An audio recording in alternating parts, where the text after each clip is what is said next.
بسم الله الرحمن الرحیم. دوستانو په دې ویډیو کې دا در زده کوم یوه خبره بله مهمه چا چې زموږ یوټیوب چینل نه سبسکرایب کړی هغه چې ولاړ سي یوټیوب چینل یې وارې سبسکرایب کړي د نورو ویډیو لیدلو دپاره.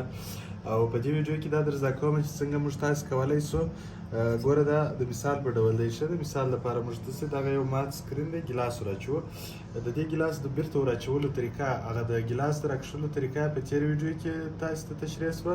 د بیرته د ګیلاس وراچولو طریقه په دې ویډیو کې کله چې بل ګیلاس وراچوئ یا دغه ګیلاس وراچوئ د دې سرېښ موږ تاسې پاکوو. سرېښ چې ټوله پاک سوله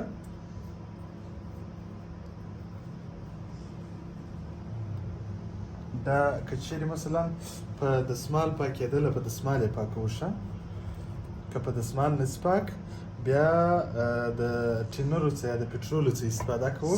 دا په پټرولو وهو او بیا موږ داسې دغه سکرین ګیلاس ټوله پاکوو. ویډیو ودرو. نو کله چې ګیلاس خو یا دا رقم په پلاستیک کې راځي یا تاسو بیرته د زاړه ګیلاس استفاده کوئ چې سکرین مو پاک کړئ. اوس خو دا سکرین مات دی، صرف یې طریقه درښیم. کله چې مو سکرین پاک کړئ بیا به څه شی وکړئ، بیا موږ تاسې راځو ګم سرېښ. ګم سرېښ د څه شي دپاره دی؟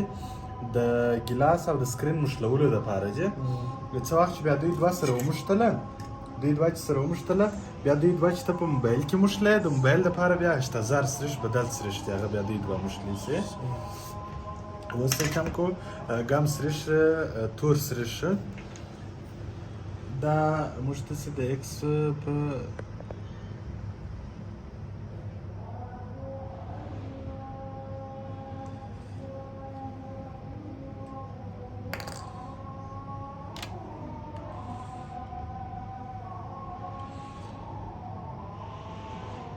دا داسې د ایکس ګونجې اچوو سیده.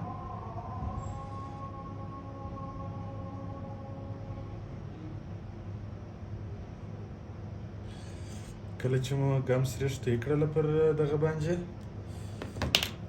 پر سکرین باندې بیا څه چم کوو سکرین باندې ګیلاس ایږدو.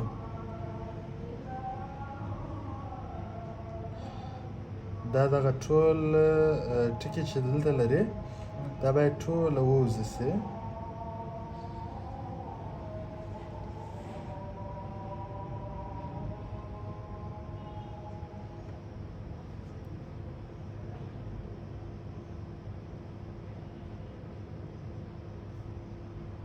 صحیح شو؟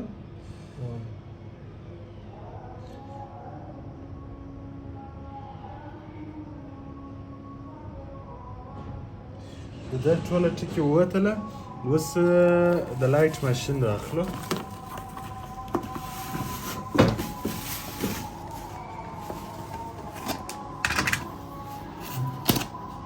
د لایټ ماشین چلاندو. ښه